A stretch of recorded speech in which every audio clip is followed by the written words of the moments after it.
नमस्कार दोस्तों, स्वागत है आप सभी का। दोस्तों, वर्ष 2016 से रेलवे बजट में नई ट्रेनों की घोषणा नहीं की जाती है। इसके लिए अलग से Indian railway time table committee यानी कि IRTTC की बैठक आयोजित की जाती है।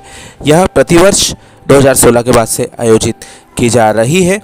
पिछले वर्ष कोरोना महामारी की वजह से इसको वर्चुअल रूप से आयोजित किया गया था। हर साल विभिन्न तरीक़ों से इसके प्रस्ताव सामने आ जाते हैं। कई प्रस्ताव स्वीकृत हो जाते हैं क्योंकि इसमें विभिन्न रेलवे जोनों के द्वारा उक्त प्रस्तावों पर अपने अपने जोन में इम्प्लीमेंट करने हेतु विभिन्न कारण एवं मार्गदर्शन दिए जाते हैं, जिनके सुधार के बाद ये प्रस्ताव अप्रूव किए जाते हैं अथवा ड्रॉप किए जाते हैं।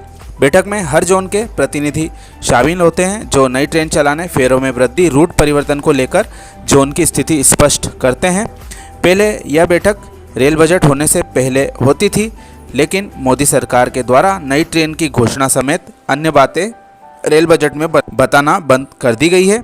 इसलिए कमेटी की बैठक भी अब जब वक्त मिलता है तभी की जाती है। वर्ष 2022 की बैठक के लिए अभी फ़िलहाल में कोई समय या मोड तय नहीं किया गया है। वर्ष 2021 के प्रस्ताव, बहुत सारे जोनों के प्रस्ताव सामने आ गए थे। जानकारी सामने आने पर हमने आपके सामने प्रस्तुत किए थे, लेकिन कुछ प्रस्ताव उस वक्त सामने नहीं आए थे। RTI कार्यकर्ता श्री कपिल मेहरा जी के द्वारा RTI लगाई गई थी, जिसके जवाब हाल ही में प्राप्त हुए हैं। उनके द्वारा सोशल मीडिया पर यह जानकारी अवगत कराई गई। हम आपके सामने जैसे कि तैसा प्रस्तुत कर रहे हैं। इसमें उत्तर पश्चिम रेलवे और उत्तर मध्य रेलवे के प्रस्ताव शामिल है।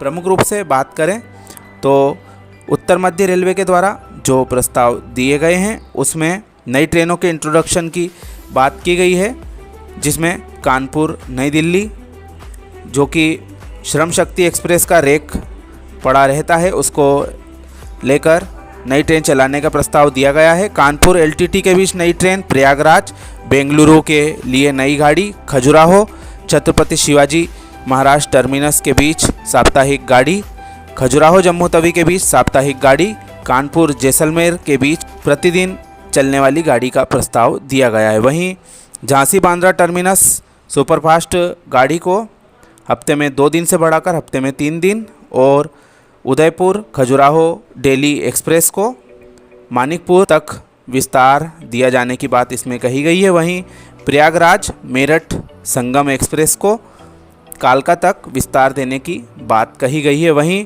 एक गाड़ी लोकमान्य तिलक गोरखपुर कुशीनगर एक्सप्रेस को वर्तमान में इटारसी भोपाल बीना झांसी कानपुर के रूट से चलाया जा रहा है। इसका रूट परिवर्तित करके इटारसी जबलपुर सतना चित्रकूट धाम करवी बांदा भीमसेन और कानपुर किया जाने संबंधी प्रस्ताव भी इस बैठक में दिया गया है तथा इसके प्रस्ताव अभी हाल में लंबित चल रहे हैं। इस पर विभिन्न जोनों की कुछ प्रतिक्रिया नहीं आई है कि इनके इम्प्लीमेंटेशन कब तक किए जाएंगे। ऐसा ही हाल वर्ष 2020 में हुई ऑफलाइन मीटिंग का भी है। उसके भी कई प्रस्ताव फिलहाल में ठंडे बस्ते में ही चल रहे हैं, जिसमें से हमारे पश्चिम रेलवे की कई ट्रेनों के प्रस्ताव शामिल है। तो यह उत्तर मध्य रेलवे के कुछ प्रस्ताव की जानकारी आपके समक्ष प्रस्तुत है। आप सभी का धन्यवाद।